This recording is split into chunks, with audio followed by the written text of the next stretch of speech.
Yeah. All right, here we go. The T-bone. And chick brew. Let's God bless. All these years, just get it right one time. What do you want from me? 40 years they've been trying. You couldn't fire somebody if they were horrible, doing a terrible job for the veterans. And now you can say, you're fired. Okay. No one listens to radio. And now for a quick disclaimer. The T-bone And chick brew. show is brought to you by nobody. We have no sponsors. The show is still rated G. For glorious. Take two.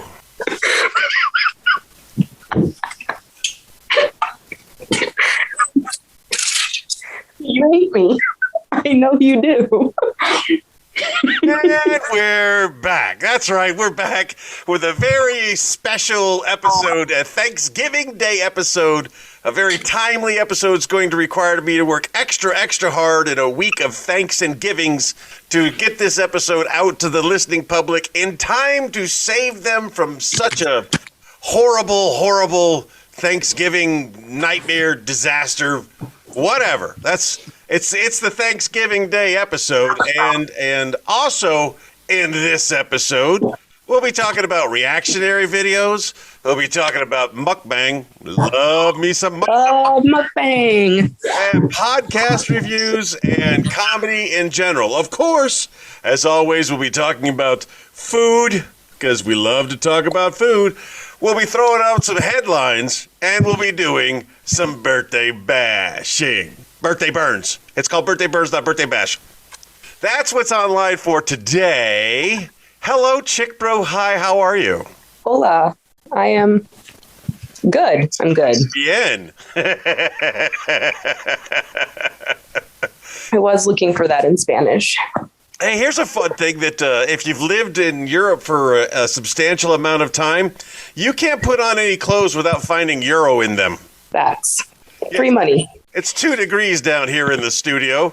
The cold temperature keeps the equipment cool, but it also keeps me cool. So I'm going through my assortment of clothing I rarely wear, jackets and the type. And every jacket I put on's got a couple of euro in each pocket. So that's fun. It's free money. Yeah, interesting thing about coin euro, you can't exchange it anywhere in the United States. So before you leave Spain or wherever you may be overseas, before you leave there, take all the coins you have and give them to your friends. Well, hopefully I'll be seeing you in a few days, and I will gladly take your coin. Take it to a coin machine. They do have those now. You know, for years, there was no such thing as a euro coin machine. And they have them now. They got one right there in the Puerto Mall, Rhoda people. I'm talking to you. Collect all. You will be amazed how much money you have in euros when you take it to the coin machine. Because, first of all, they're euros. So they're worth more than your American change. The U.S. does not really have a successful dollar denomination or $2 denomination. But €1 and €2 notes are real things. So when you dump your change in that machine, it's going to kick it out. And it's going to give you the receipt. You're going to walk over there. You're going to change it all in.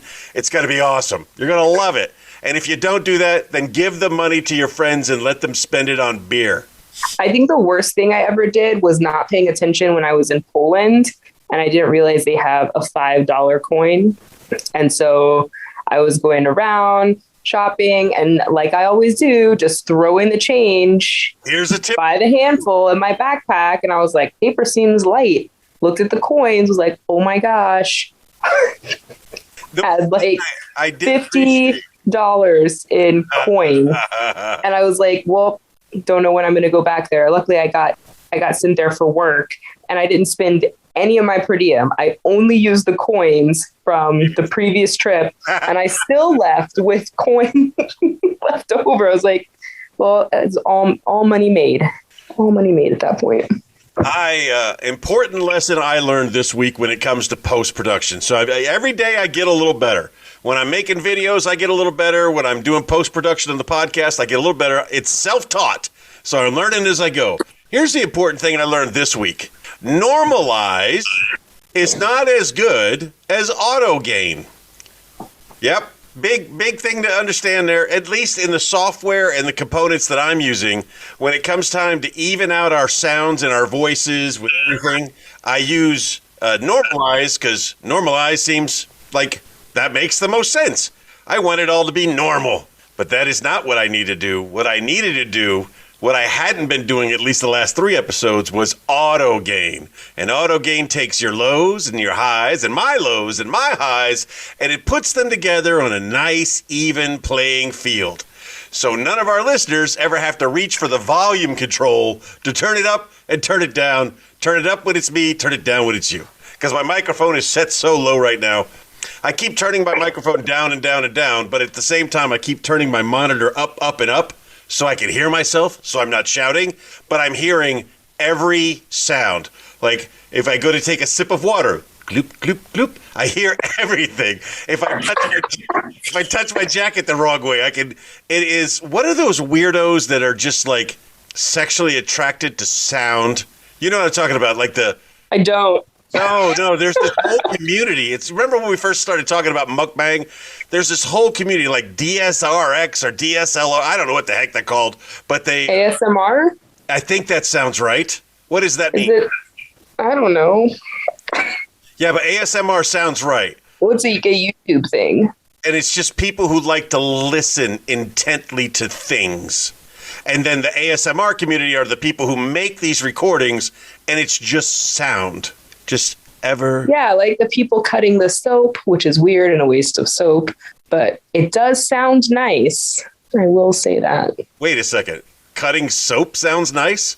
Yeah, obviously you don't have enough free time. I can't even imagine what that sounds like. Who you? Well, you don't have to imagine because there's a video about it. Go check it out. Good point. When's the last time you used barred soap? Yesterday when I took a shower. Okay, all right. So is it because your generation considers barred soap some kind of nuanced throwback, aren't we cool kind of idea? Because the soap industry's come a long way, you know. No, I mean, I have shower gel and I have bar soap. I have both. I like to mix it up. Do you use a washcloth? Yeah. I also have one of those silicone scrubbers, which is delightful. I have a loofah. I have things that squirt out of bottles at me. I embrace shower technology as technology and showers advanced. I embraced it as like wash rag is great, and then there's loofah come along, and this is much better than that.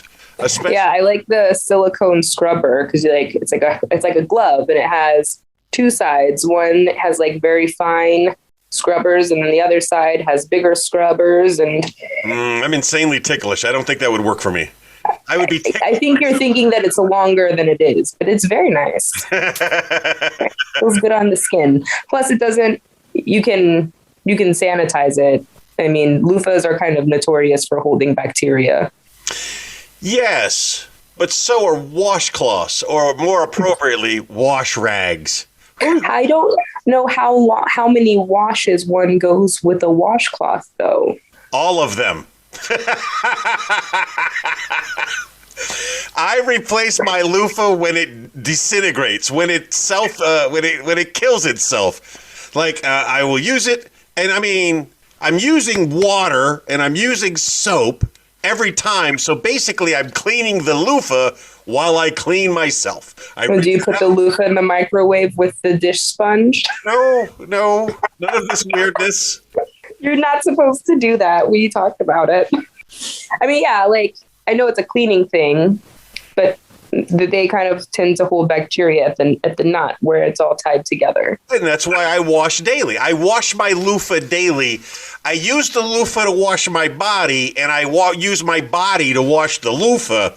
And when eventually the thing that holds all the loofah-ness together decides to kill itself and separates, and then I've got like 75 feet of loofah in the shower with me, and I'm wearing it like a feather boa because I don't know. I'm getting far too graphic of a visual of you in the shower wearing the loofah like a toga. Yeah, just imagine me from the waist up, and from there it's pretty much, it's okay, it's normal.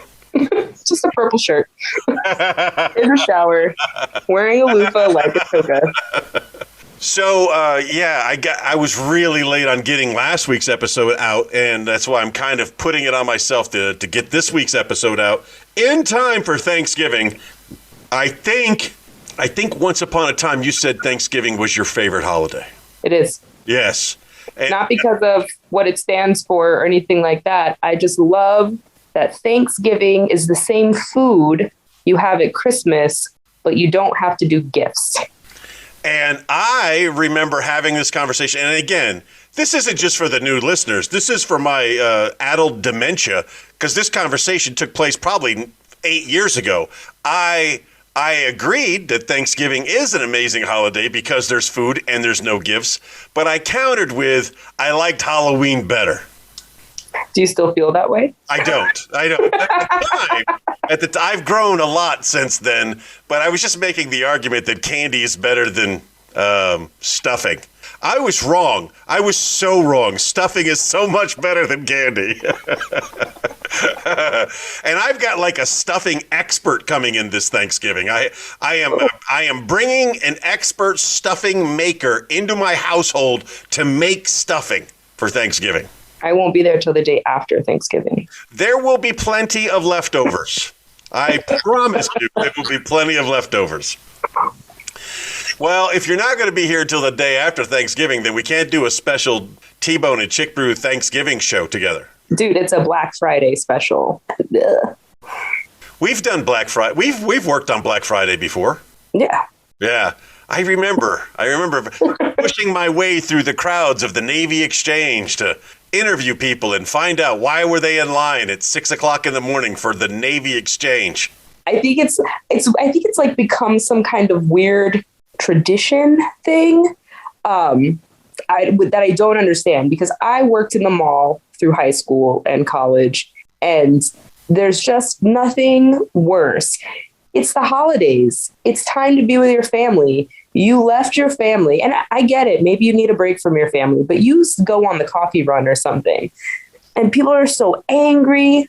And one year we went to Berlin for the Christmas markets, and we were in the Berlin Wall Museum, and we were watching a video of the wall coming down and people crossing back over.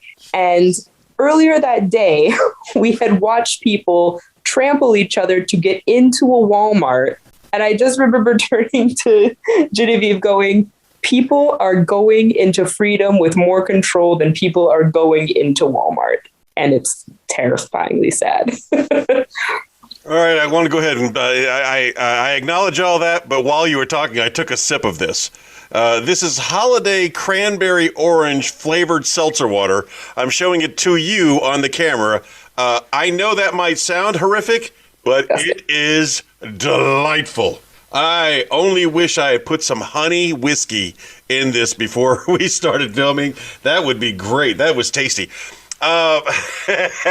The industries have gotten better. They are now doing like Black Friday week, and it's no longer this uncontrollable thing that they had created where the doors open at midnight and kill anybody to get anything, where they've just I just got a Walmart flyer the other day, and Black Friday sales started like on Monday at an off time, like at 7:18 a.m. our Black Friday sales start, and they've got enough stock and there's plenty of stuff. Nobody needs to kill themselves. Is there anything out there that you want so badly that you would wait in line for hours in frigid temperatures for the possibility of getting it? Is there anything out there like that for you?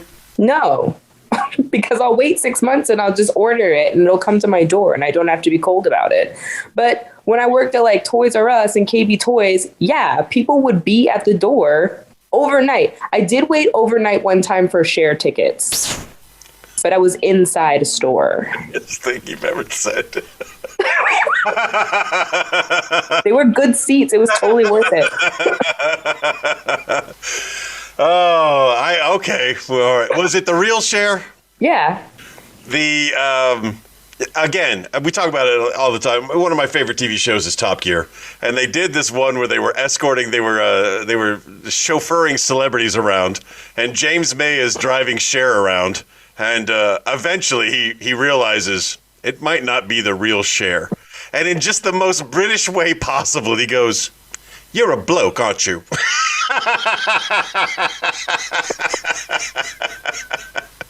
Oh yeah, yes I am. I am a bloke. I love their words. Oh goodness. So yeah, there is nothing. There is nothing out there that I want so badly, and then it's just kind of a scam. I think it's funny because, like, God, I watched these women one year get into a huge fight over a my size Rapunzel Barbie. Why? One, that it was terrifying. The doll was terrifying. It was a 3-foot tall Barbie. No, you can't have that because it scares me. Like, we only had 4 of them, and they were like fighting, full body fighting. And little high school me is like, please stop. Please stop. Someone call security. I'm not security. I'm not scary. Is the timing right for the movie Jingle All the Way to be? Just watched it. Just like that. What a great movie. And not so much because of the context, but I mean, it's got Phil Hartman, it's got Arnold Schwarzenegger, it's got Sinbad. It was a fun movie. But one, it's not a surprise what the hot toy is going to be. It's not like the toy was released on Black Friday. They've been there. They've been available on your favorite online purchasing platforms. They've been available in the stores. You know what your loved ones are going to want. It's not a surprise. You know. Give me a camera crew. Give me a budget of a couple $1,000. I can make the best Black Friday videos. Because I would go through the audience and find out, what is it you want? What is it you got to have? And I get a couple of people and like, this is the thing that they want. The latest plunger, the latest bidet. They want the latest thing. Oh, the bidet. Right? I get 2 of them side by side. I'm like, okay, I have one bidet. Whoever survives gets the bidet. Just, take street fights to a whole new level, but you do it on Black Friday in line. And then, as a twist, because, as Julie Chen says, expect the unexpected. In a twist, once the person wins the bidet, you're like, good job. Next contestant. And then you bring somebody else in, and you just have them kill each other all day till you got a pile of bodies. And you do it with basically, Mortal Kombat. A guerrilla crew of like 2 camera guys, an announcer, and 1 bidet box. There's not even a bidet in the box. It's just a box. And what's in the box? And the views would go through the roof. As we edge closer and closer to your pending graduation date from the Culinary Institute of Instituting Colory, what did you do this week? This week we did sous vide stuff. So we cooked with hot water in bags and controlled temperatures. Just the dumbest way of cooking ever. Didn't you buy your brother like a my brother-in-law. Oh, yeah. Here you go. Here's a bag. Put some water in it and cook with this. No, you put the food in the bag and then you let the hot water circulate around the food so you get the consistent temperature all the way around. I don't like it. I never liked it. I don't even like the idea of it. It's like, as a poor person, it's the most complicated way of cooking anything. Well, I mean, not really, because you can cook it. You can set it up in the morning, and then when you come home, everything's ready. Yes, but you could also do that with a chemical cook. Yeah. With a what? A chemical cook. You know what I'm saying? You put the lime juice and the tequila and the chicken in the bag. But oh, gross, no. And at the end of the day, you eat the chicken. No, you don't. Because it's cooked. It's not chicken ceviche is not a thing, dude. Chicken ceviche is not a thing. Oh my God. I have salmonella just thinking about that. I have to go to the hospital. I'll see you later. So what kind of hot water bags were you cooking? Oh, we did vegetables. We did steaks. We did fish. Pasteurized eggs. Crazy weird things. Science, just like a bunch of science experiments. I don't understand the pasteurization of eggs. I don't help me understand that. You would just bring it up warm enough to kill the bacteria, but the egg is still eggy. He doesn't cook it like that. So it's a warmed raw egg. Yeah. But warmed to a temperature where you can't get all the amazing qualities of eating raw eggs? Yeah. Who eats raw eggs? That sounds... In the 80s, every hero in every movie was drinking raw eggs. That was where they got the protein from, and that was the spinach of the 80s Popeyes. God, I hate eggs. I hate chicken and I hate eggs. I don't... And then the idea of a raw egg and chicken ceviche, just gross. What is it about chicken that you hate so much? It's a texture thing. What never do to you? It's a texture thing. I don't like it. I don't like it. You like duck? Yeah. Turkey? Depends on what part of the turkey, but yeah. Well, we'll talk about it. So we're talking about your cooking food in bags. And you did a bunch of different things. Did you do any of the... I watch the cooking shows where they bring in like the Bunsen burner and the fog machine and somehow they... Oh, the smoker? The smoking gun? It was smoking in a Ziplocked bag. There is a lot of unnecessary size. There's some dry ice involved, some liquid nitrogen. Yeah, we don't do that, but we did use the smoke gun to make a smoked celery root puree. That was fantastic. Celery root. Yes. Puree. Yes. Is the celery root a part of the celery I've never seen? No. Okay, so it's a celery. I'll send you a picture. Root. I'll send you a picture. Explain it to me. It's like it looks like pictures. It comes out. It's like about the size of like a large grapefruit, and it looks kind of like a brain. Oh, but it's green and white, and then you have to peel it, chop it into cubes. We threw it in the bag. We put butter, heavy cream, milk, salt, pepper in the bag. Vacuum sealed it. Cooked it in the hot water. Took it out. Put it in the Vitamix. Put the smoker in hose into the Vitamix, turned it on. So as it pureed the cubes, it infused with the smoke, and it was hickory flavored, or hickory chips, and it was fantastic. Okay, I guess we're going to have to take your word for that. Hey, you told me you would teach me how to make the butter roses. Oh, yeah. Can you tell me how to make butter roses, or is it... Yeah, no, it's super easy. Well, it's not, I mean, it is. It's easy, but it's tricky. You take we were using a tip from the piping bag, like you were for decorating a cake. Uh-huh. You take a stick of butter, take a vegetable peeler, run your vegetable peeler down the stick of butter to get a thin strip of butter. And then you layer it around the piping tip. Mm-hmm. And so you have a rose, and then you just slide it off and place it. Ladies and gentlemen, you heard it here first. She spent thousands of dollars on a specialized culinary education to learn how to make butter roses. You're welcome for my service. She just told you. She just told you in less than a minute. This is how you do it. You peel the butter nice and thin, and you roll it around in a circle. I thought from the looks of the ones that you provided me in the pictures that you took like a butter square and then you took some kind of device and you just shaved down on it until it made that. I thought it was way more complicated. But I can tell you there will be butter roses this Thanksgiving. What? I want to see pictures of your butter roses. I will. Okay. I'm super excited. Or I'll just, hand you one because you're going to be here. Well, what if they are all gone? What if you just eat them? I will reserve a butter rose. This butter rose is for Chick Bro.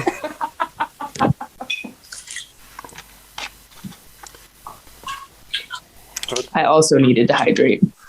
What was I going to talk about? My food adventures. What did you cook in their Instant Pot this week? Nothing. What? Yeah, well, I mean, I'm not a person that does well with failure, and I failed on the cinnamon bread, and then I had to throw that out into the forest for the nearby animals to reject, who have also not eaten it. When I was throwing this bread over the fence, the sound it made as it hit the ground 30 or 40 feet below was like that of a small body. It was just this. I cannot explain to anybody how dense this was. This was so dense it should be like a new element on the periodic tables. It was. You got your diamond chart and you got your lead chart. I don't know how density is measured. I should know. I read books. I can't recall at the moment how density is. What element is the heaviest? But it's one of them. And this would have beaten it. Friday, I had a craving for biscuits, so I made biscuits from scratch. I didn't realize how easy biscuits are to make and that they take like 20 minutes to make. Why do we not make biscuits more often? I don't know. Maybe we don't have the insight that you're about to provide us. Flour, water, yeast. Yes? No, flour, baking soda, milk, butter, salt. Okay. And sugar if you want to put a little sweeter. All right. Shave the butter or chop it into really tiny cubes and then just throw it in your flour, mix it up until you get kind of like crumbly. Then you put your milk in, mix it so you have a dough, flatten it out till it's about 1 inch. I don't have a biscuit cutter, so I just cut them into I had square biscuits. Cut them into squares, threw them on the pan, chucked it in the oven. 12 minutes later, I had biscuits, and I had homemade lavender honey butter on them. No, it was delicious. There's no waiting for thing. All right. No, it's not. It's not a yeast dough. It's not. You use the baking soda for the leavener to make it rise, so you don't have to wait for it to proof and rise like you do with like brioche and other yeast breads. I feel like we should make all of our stuff with baking powder or baking soda. This one is baking soda. Yeah, I feel like baking powder. No, this one was baking powder. We should make all bread with baking powder and get those evil little sea monkeys out of our bread because they make things so much more complicated. But it does make things taste so good. That's true. When did the American version of Italian bread become soft? So Olive Garden breadsticks. The producer. What's the other one? Fazoli's, the drive-through Italian. They're soft breadsticks. I haven't seen that. It's gross. Don't eat there. The producer I think it's two rolls of bread. One of them is a French baguette, and the other is an Italian bread roll. And the French baguette, hard, kunk, real, what you would expect Italian bread to be. And the Italian bread is like soft and delicate. And I'm like, no, if you're not cutting your mouth open on it, that's not Italian bread. It's got to have a crust to it. It's got to have a soft, moist inside, but it's got to have a hard, dangerous crust on the outside. Kind of like real life. The weapon on the outside, teddy bear on the inside. Right? When we were doing radio, every few minutes we could listen to some music and collect our thoughts and then come back in. And for 2 minutes we could kill it. What we have been doing here is like 30 minutes. Doing great. And then we're like, eh. So as I was doing last week's episode, there was that pause. It was like we were doing everything. Everything was going great. And then it was like, what the heck are we going to do now? Did I tell you about the centipede? I don't know if we have a intro for centipede conversation, but I'm listening. Tell me about the centipede. So the other morning, I woke up getting ready for school. It's like 4:30 in the morning. I'm waiting for my coffee to brew. And I was like, I'm going to put my boots on before I head out. And I have like my foot halfway in my shoe. And I look up because I see movement. And coming in under my door, under my front door, this whole, I was like, that's not a roach. That's not a roach.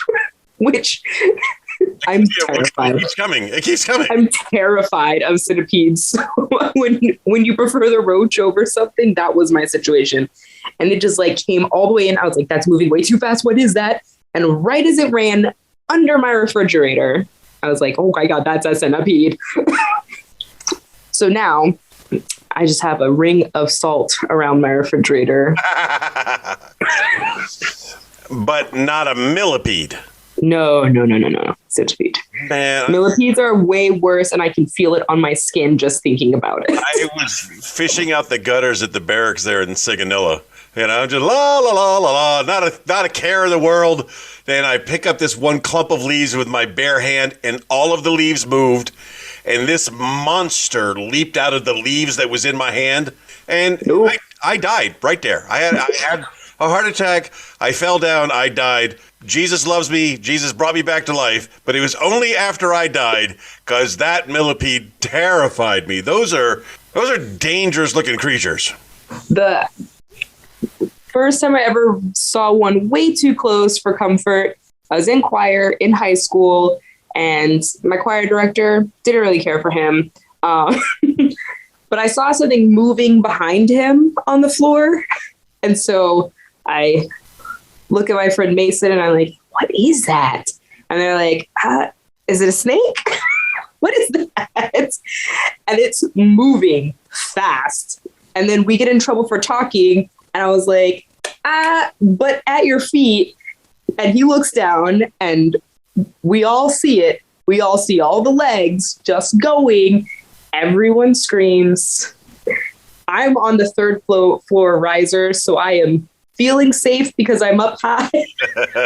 And I watch it run right under the risers. And I was like, I can never get down. I live here now. This is my new home. They're so big with so many legs. Why are they so colorful? Oh my God. It's in my pants. I know it is.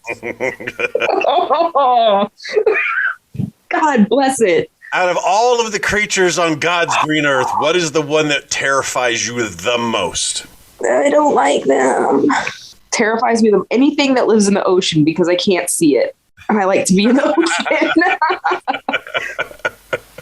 There are some wild things in the ocean, man. I think anglerfish. Those things are weird. I think those are the... Just, if you think that there's some kind of... if there's some type of thought process in evolution, like... so you got this fish, and he's down there in the deep blues, and, they're not doing really well. So they're starving, because they don't have a gimmick. They don't have a way of catching food. And a group of them gets together, what would be really cool is if we had like some bioluminescent antenna hanging out of the top of our head. That'd be really cool. And of course they die for their starvation, but they keep having this meeting and keep making this suggestion to have an antenna that glows in the dark where there is no light could attract fish and they could eat and they wouldn't die. And then they die. And this would have to go on generation after generation after generation. The mere suggestion that this needs to occur so that they can eat. If that's how evolution works. I mean, yeah, like, did one just think I need a flashlight on my face so I can live? Yeah, it was a series of meetings. It's like, you don't know this, but the giraffes were originally the size of ponies. So what is the human evolution? What are we asking for? I don't need a flashlight on my face. Well, we have chosen less hair. We had a couple of meetings and we got rid of, most of the hair on our bodies. And when we can't get rid of the hair of our bodies, we could pay somebody to get rid of the rest of the hair on our bodies. What's next for us? The appendix, they say, isn't really necessary. So that should be disappearing in a couple of generations. Personally, I think the appendix is very important. It helps us get rid of weak people. And if anybody, I know people who've had their appendix exploded, and of course some of them have died, but others have survived. And if it doesn't kill you, it makes you stronger. So I'm thinking about you, Eric. or Jeremy, which one of you it was that had that issue.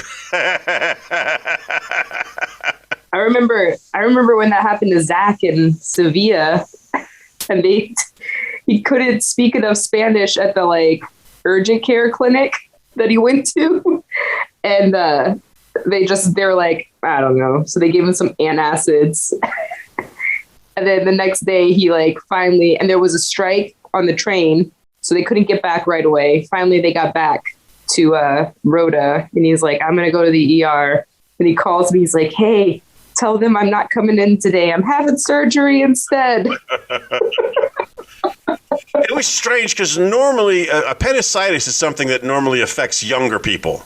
So how old was Zach roughly when his happened? Late 20s? Late 20s. Right. And my friend, I don't remember if it was Jeremy or if it was Eric. It may have been Jeremy, but it could have been Eric. I don't remember. It was one of the two warrant officers that I worked with in Rhoda. One of them, appendix exploded. And they were well into their 30s, late 30s, early 40s. You think there's some correlation that maybe there's a secret ingredient in Spain we weren't taking into account that there was something that could be triggering? It sure I don't know.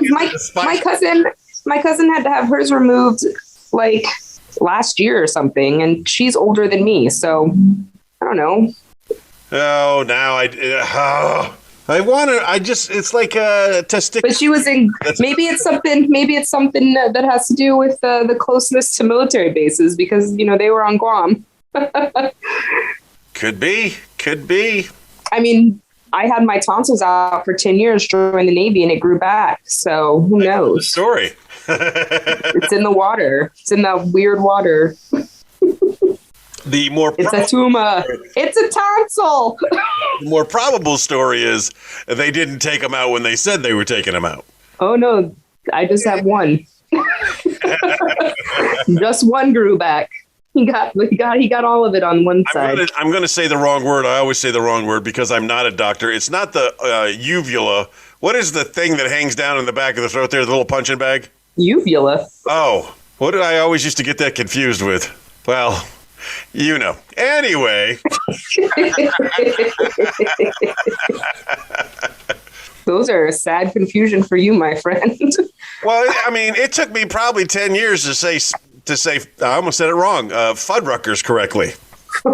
Yeah. That's not still around, is it? I can never get it right. I don't think it's around. Anyway. So I have nothing in the food categories for this week. I did buy a turkey. For whatever reason, my mother-in-law thinks the normal 16 to 18 pounder I would get wasn't enough. So I got a 24-pound bird. I cook my bird in the bag. It is a technique that I have specialized. Do you cook it in hot water? I do not put the bird in hot water inside a bag. I put the bird inside a bag, and I put that bag inside the oven, and it cooks faster. It's super moist, it's super tasty and delicious. This is going to be the first time in a very long time that I'm cooking in an American size oven. Yeah. I one of the reasons I always bought a smaller turkey was my Spanish oven couldn't handle a bigger turkey. So I got that. I picked up my potatoes. I picked up my sweet potatoes and my white potatoes. I don't want to call them white potatoes. That sounds racist. I picked up my sweet potatoes and my not so sweet potatoes. The regulars. The regulars. I don't know what's on the hors d'oeuvres menu. If you were going, all right. So a lot of my friends have specialized in the deep fried turkey. Deep fried turkey is delicious. My dad did one year, and it involved a pulley system for direct, precise lowering into the fry pot. It's hilarious. It was delicious. That is important. Yes, it is. Properly thawing your turkey. Drying. Properly drying. Properly placing your turkey into the boiling vat of oil. And placement of the oil vat are all critical components to deep frying a turkey. Is it delicious? Yes. Is it the best way to cook a turkey? Probably not. It's just cooking turkey in grease. It's really not good for you at all. But it is delicious, which is how you know it's not good for you. It's because it's delicious. Yeah, and definitely do it far enough away from your house that when it goes up in flames, your house doesn't go up in flames. I changed the light switch this weekend. It was a very proud moment for me. I was so proud of myself. I took the thing off. I took the thing out. I put a new thing in, and then I questioned myself severely. So I called somebody I knew who was smart and showed them some pictures, and they said, do not turn the power on. Do not turn the power on. Because what I had done was really, really wrong. And they guided me through the process, and I connected it properly. And now I can turn on a switch in all of the outlets in my bedroom, all of the bottom outlets in my bedroom work. One switch, all of them. Whereas before, on that same panel, there was a button and a lever, and you had to do some secret magical combination to get them to work right, and I could never figure it out, and it wasn't worth the issue. It's now a switch, and I'm very happy with my switch. I did something manly. Anyway. Is there any Thanksgiving Day advice that you would like to give from your semi-professional opinion of what people should know? Like, don't forget the broccoli cheese casserole, because that's really important. That's solid advice. Or just in general. Broccoli cheese casserole. Literally my favorite thing. Okay. I don't know. What do you mean? Advice on what? Just general Thanksgiving. If your family annoys you, go in the bathroom, play on your phone, and if they say anything, tell them that their food made you have to poop real bad. Okay, all right. She's yeah. If necessary, find yourself a safe place, and an option for safe places are bathrooms with your phone for entertainment. There you go. That's good Thanksgiving advice. I would give out this as general Thanksgiving advice. If you are a violent drunk, this is not the day to socially drink with your family. It's not a day for drinking if that's who you are. Right. Self-awareness is important. Yes. If you're a violent drunk, you should drink alone and then just beat yourself.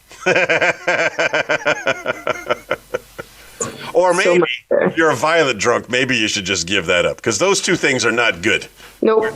That's the kind of guy who gets in an argument with somebody on Facebook, slamming keys, and then jumps in their car while they're fit-chased and races down the road to go confront this person who severely offended them, only to, kill a bunch of school children in a crosswalk on a Saturday night. And what those kids were doing on a Saturday night, I don't know. Trick-or-treating. Do you have any headlines for me? Oh, I have one.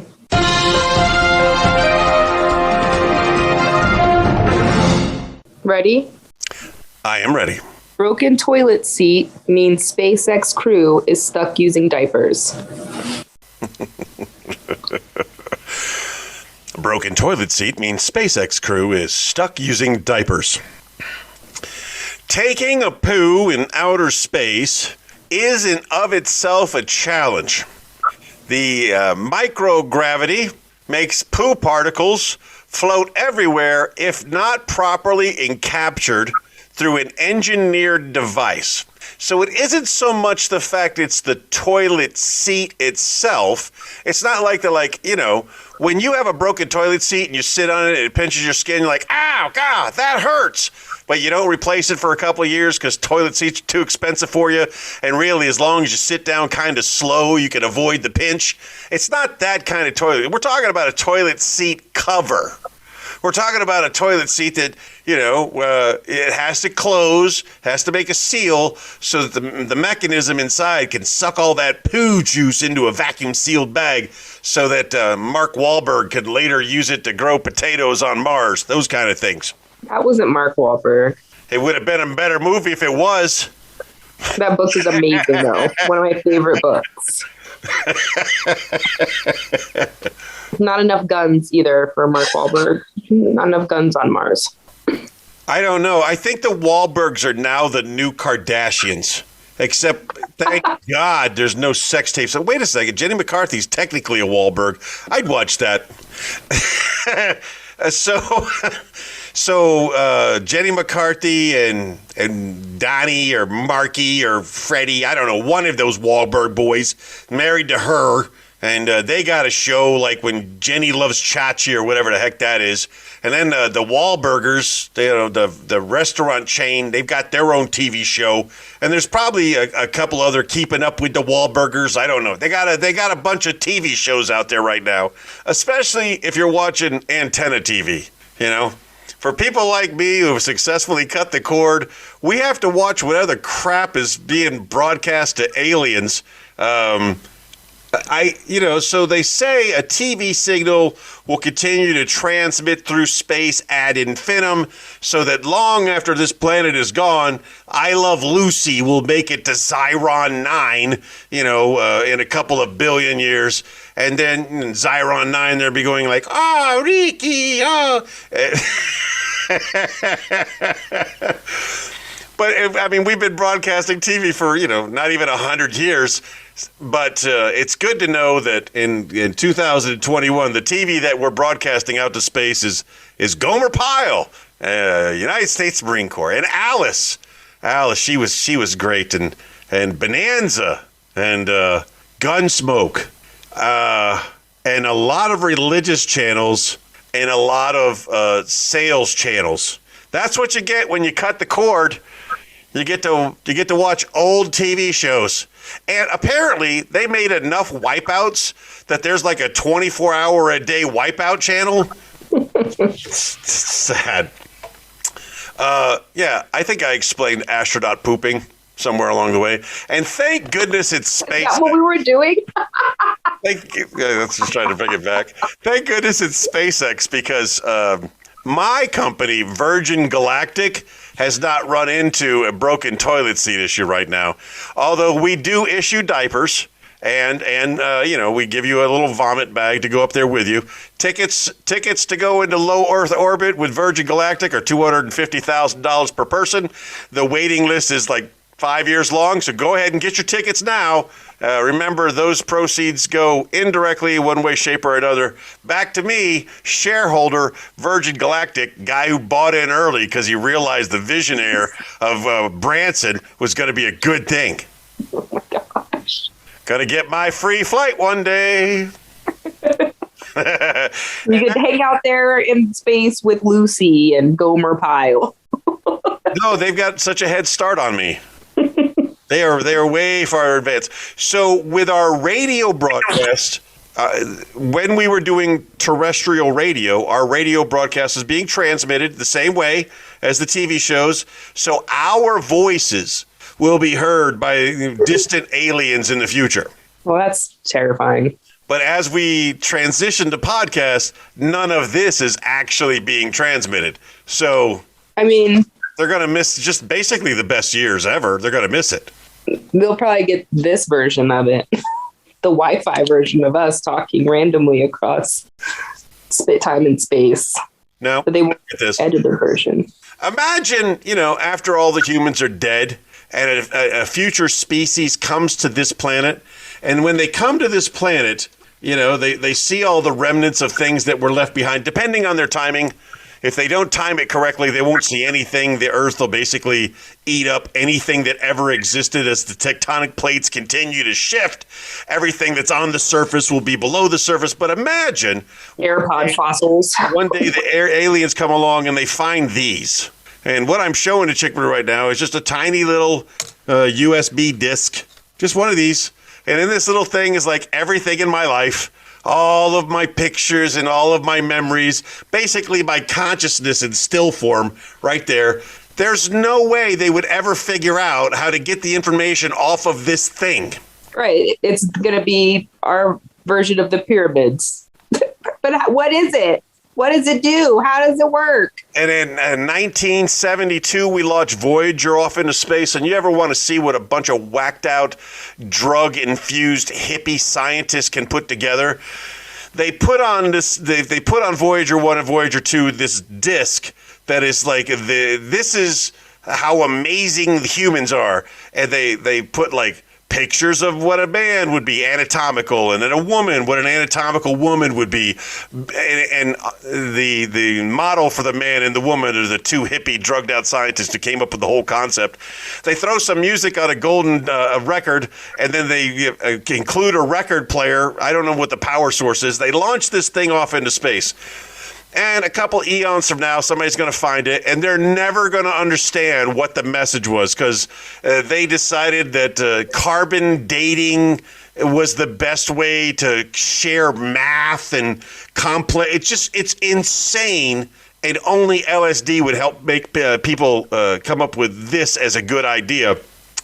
But I really think they missed the mark in that if we ever thought aliens were going to see this, then if the government was ever going to lie about one thing, the thing we send to the aliens to find out about us should have been a giant lie. It shouldn't have been, a man is 5'10", and he's got no built-in defense systems.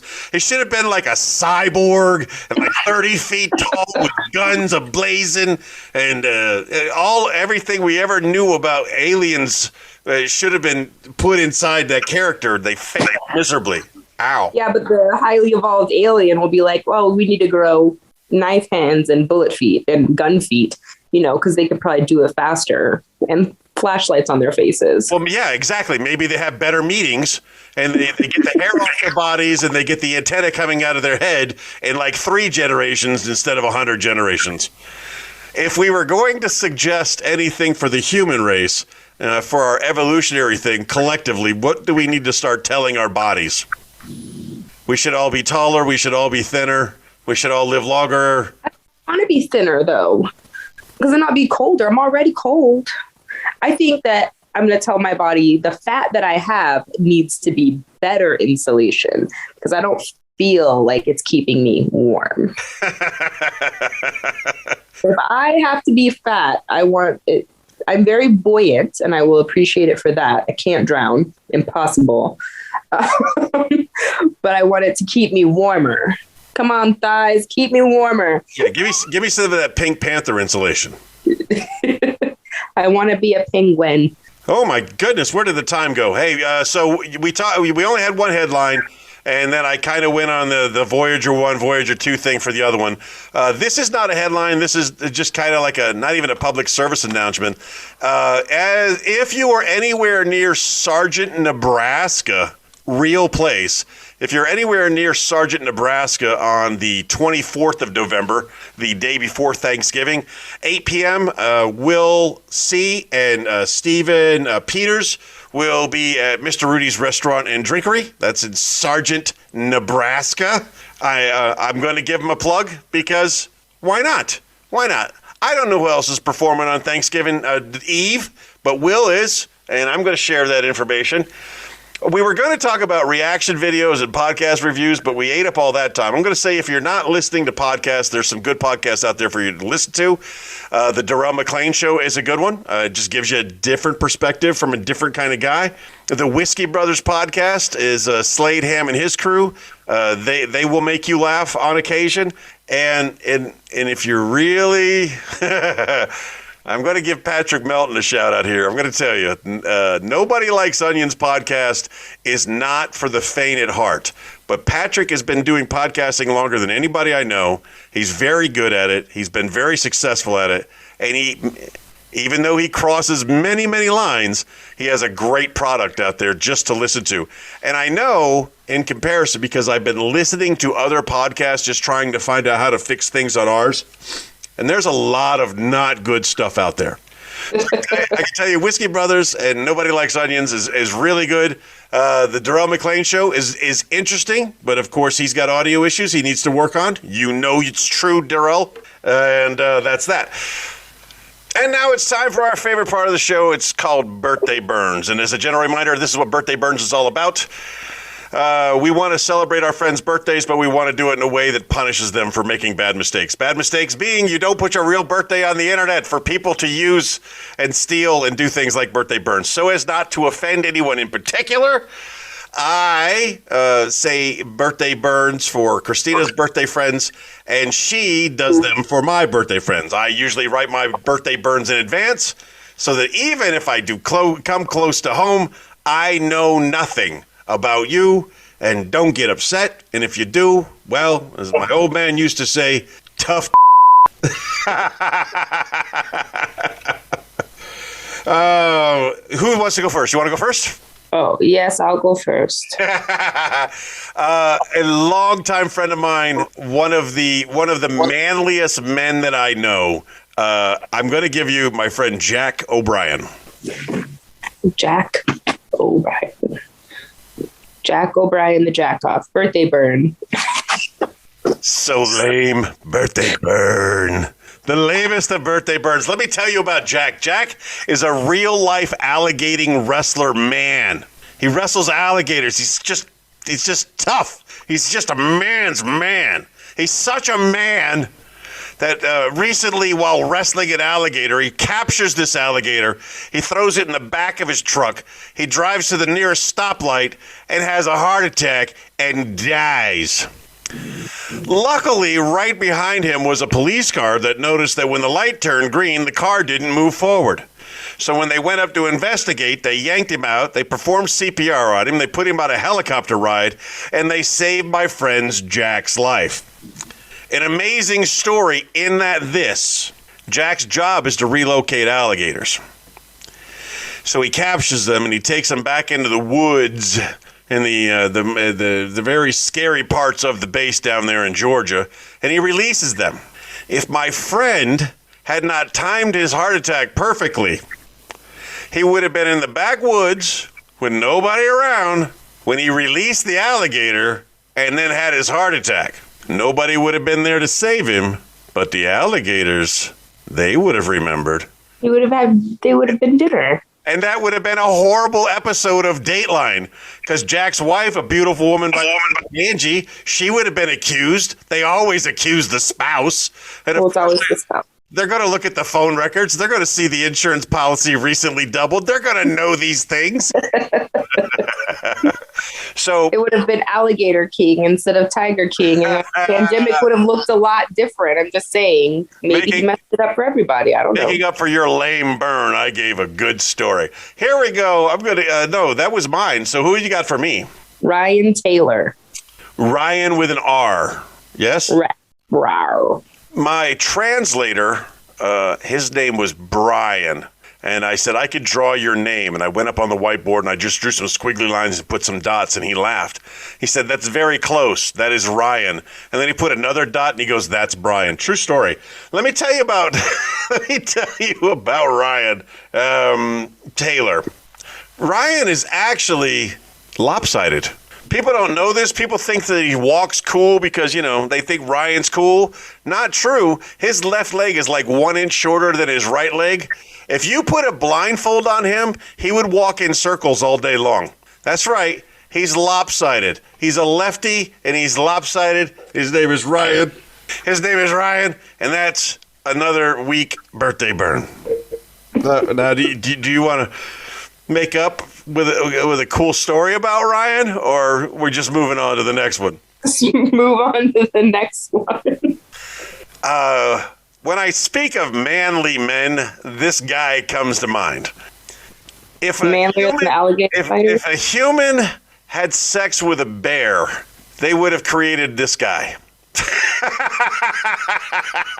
And I only say that is my friend Glenn Williams, who you do not know, but I can assure you, has the largest hands on any human I ever met. The man has giant hands. And now that I've warmed you up with a birthday roasting, you're going to finish off with a birthday burn. You know what they say about a guy with big hands? No, what? Drives a big truck. You know what they say about a guy who drives a big truck, right? No, what? Small. Stupid. Birthday burn. Birthday burn. All right, who's my last one? Morgan Fisher. I'm going to make this real simple. Morgan, there's a family secret no one wants to tell you. You're adopted. Birthday bird.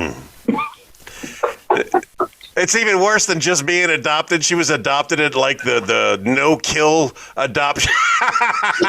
She was at a no-kill shelter, and she didn't get adopted until she was like 14, and she doesn't even realize she was adopted. She just grew up in a no-kill shelter and just thought that was her home.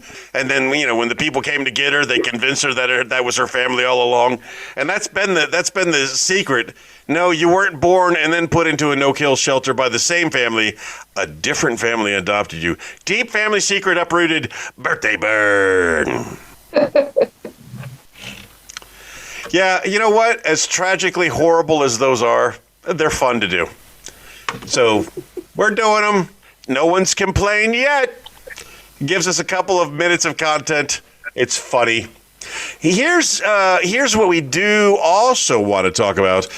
We say it all the time. Those friends of ours who are also having birthdays, who are sharing their birthdays on the internet like they shouldn't, but they're really good people. And one of them is Delbert Terrell. Great guy. A fantastic guy. Currently the senior enlisted man in the world of the Seabees, soon to be replaced by Mr. Larry Sharp, who we've already done a birthday bird on. So it's funny that we didn't do one on Del, but Del gets a pass. Thea Vidal, she's got a birthday this week. Ken Runyon, Marcus Dismuke, wow. Oh, Mrs. Jack. That's Teagan? Right. No, Angelica. No, Teagan. Oh, yeah, Teagan and her twin sister. I wish they would have been twins that were born at 11:59 and at 0001. They didn't have the same birthday and they could always yell at each other. Well, they always yell at each other now, but... like, what's the difference? Right? I shared a womb with you for 9 months. I don't want you being my Facebook friend. That's pretty much every twin these days. This is my space. And they're identical, which makes it even worse, because every time you look in the mirror, you're like, God, I hate my sister, who looks just like me. No, there's a lot of love there, but there also is a lot of animosity. But that happens with siblings. It's normal. It's healthy. It is what it is. All right, ladies and gentlemen, that's going to wrap it up for this week. Happy Thanksgiving. And I remind you today, as I remind you every day, if you're a wonderful person today...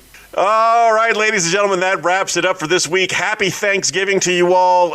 If the food is horrible and the beer is watered down, just remember you're with family, you're with friends, you're with people that you love and people who love you. So love each other unconditionally. And if it really was a great Thanksgiving, you know what? Try to do that more in your life. Try to be more loving so that you'll be more loved. And I remind you now, as I remind you every chance I get, be the best person that you can be. And if you were a great person today, be an even better person tomorrow. And don't forget that you are loved. Bye, everybody. Bye. Bye. Thank you for listening to T-Bone and Chick Brew. If you enjoyed that show, you should check out the Darrell McLean Show, independent media that won't reinforce tribalism. We have one planet and nobody's leaving, so let's reason together. You can find the Darrell McLean Show at the same place you actually listen to this show. Give it a shot.